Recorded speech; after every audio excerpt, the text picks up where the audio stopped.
Sahabat Mora, balik lagi sama aku di Kaca Filmora, tempat kita bongkar film-film yang bikin deg-degan. Hari ini kita nggak bahas film sembarangan, karena kita mau ngobrolin penutup dari sebuah trilogi horor yang sangat ambisius, tapi sayangnya terasa ganjil. Yap, kita bicara tentang The Strangers chapter ketiga. Film ini hadir sebagai babak pamungkas yang harusnya menutup saga ribut dari teror klasik. The Strangers tahun ke-2008, sutradaranya masih Renny Harlin, dan cerita ini melanjutkan kisah Maya yang diperankan oleh Madelaine Petsch. Dia ini kan satu-satunya yang selamat dari serangkaian serangan brutal para pembunuh bertopeng di kota Venus.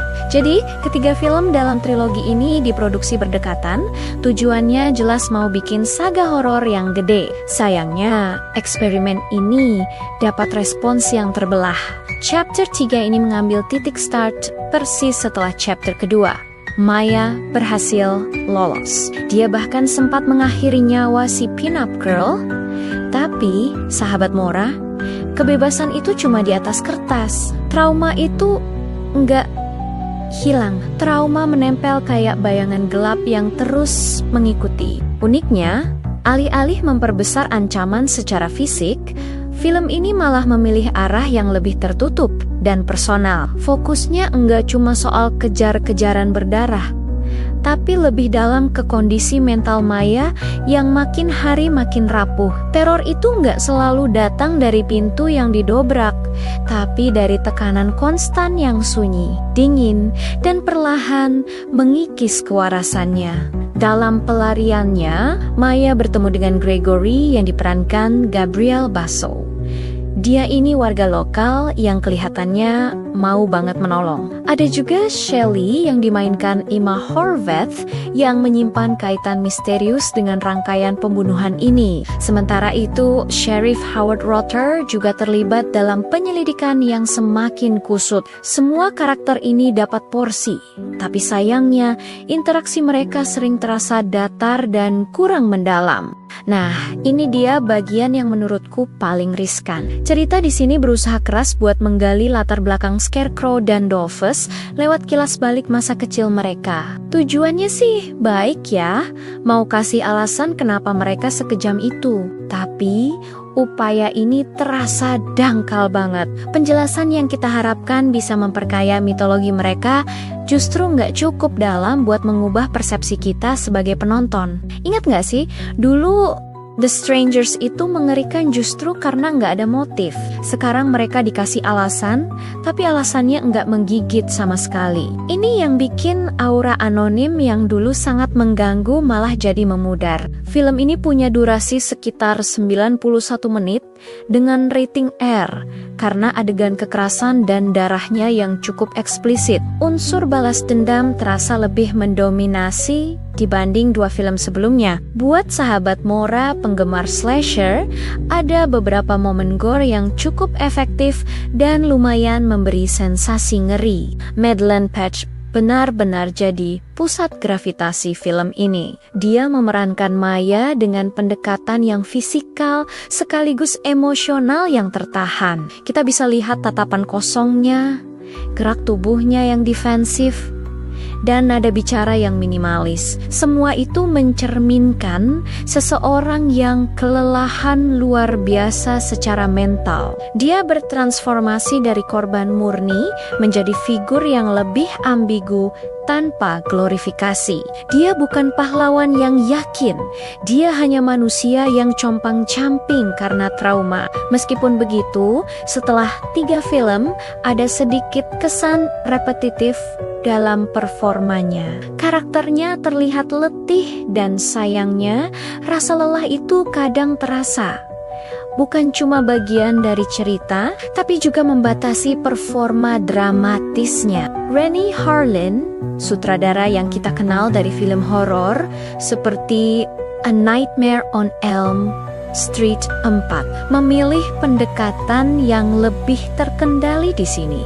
Dia nggak memenuhi layar kita dengan teror agresif tanpa henti. Justru banyak adegan menggunakan shot panjang dan komposisi statis, tujuannya buat menciptakan rasa terisolasi. Kamera jarang bergerak liar, seolah mengikuti kondisi batin Maya yang membeku. Keputusan ini memang konsisten secara tematik, tapi ada risikonya ritme film jadi cenderung lambat, terutama di bagian tengah. Ketegangan kadang mengendur, bikin beberapa segmen terasa berjalan di tempat. Bagi penonton yang mengharapkan intensitas cepat dan lonjakan adrenalin konstan ala slasher klasik, pendekatan ini mungkin terasa menjauh. Skenario yang ditulis juga nggak sepenuhnya menyelamatkan keadaan. Dialognya terasa klise di beberapa titik, dan alur ceritanya kadang berputar tanpa arah yang tegas. Bahkan ada elemen romansa aneh yang melibatkan dinamika antara Maya dan salah satu sosok bertopeng yang jujur aja terasa sangat ganjil dalam konteks keseluruhan cerita. Secara teknis, sinematografi di film ini berhasil menangkap atmosfer hutan yang gelap dan kota kecil yang muram. Visualnya mendukung nuansa dingin dan kesepian, tapi penyuntingannya yang dikerjakan oleh Michelle Harrison membuat alurnya terasa tersendat yang memperkuat kesan lambat tadi. Film ini menggunakan musik yang hemat banget. Dia lebih mengandalkan desain suara langkah kaki, desah napas, dan keheningan panjang yang bikin kita enggak nyaman. Ketegangan itu muncul dari ruang kosong, bukan dari dentuman skor dramatis. Pendekatan ini efektif menciptakan suasana yang lebih realistis meskipun menjauhi formula horor arus utama. Simbolisme paling kuat di sini adalah topeng pin-up girl. Saat Maya mengenakannya, batas antara korban dan pelaku jadi samar.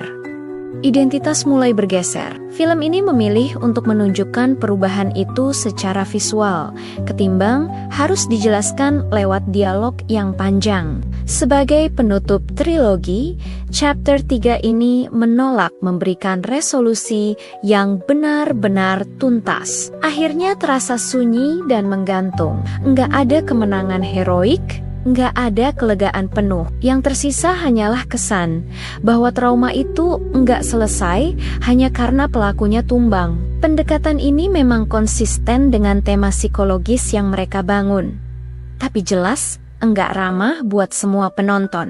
Dibandingkan dengan film aslinya Brian Bertino yang mengandalkan kesederhanaan dan misteri, reboot ini terasa kehilangan elemen kejutannya. Dengan mencoba memperluas mitologi dan memberikan latar belakang, aura anonim yang dulu begitu menakutkan malah memudar. Ambisi buat memperpanjang cerita, jadi trilogi besar nggak sepenuhnya terbayar dengan kedalaman narasi yang memadai. Meskipun begitu, ada sisi positifnya. Kekerasan di sini terasa lebih intens. Konfrontasi akhirnya memberi sensasi klimaks yang lebih jelas dibanding dua film sebelumnya, dan performa Patch tetap menjadi sorotan utama. Buat penonton setia genre slasher, film ini masih menawarkan momen-momen yang cukup memuaskan. Secara keseluruhan, The Strangers Chapter 3 adalah penutup yang berani mengambil arah berbeda, tapi nggak sepenuhnya berhasil menyatukan semua elemennya. Dia berusaha keras buat jadi film yang reflektif sekaligus brutal, psikologis sekaligus eksplosif. Hasilnya adalah film yang terasa ambisius namun timpang, menarik buat sebagian penonton, tapi mungkin melelahkan buat yang lain. Gimana menurut sahabat Mora? Apakah trilogi ini layak ditonton sebagai bagian akhir perjalanan Maya? Atau justru ini cuma bab penutup yang mengecewakan? Kasih tahu pendapat kalian di kolom komentar ya. Jangan lupa dukung terus Kaca Filmora dengan subscribe, like, dan share videonya ke teman-teman kalian. Sampai ketemu di ulasan berikutnya. Ciao!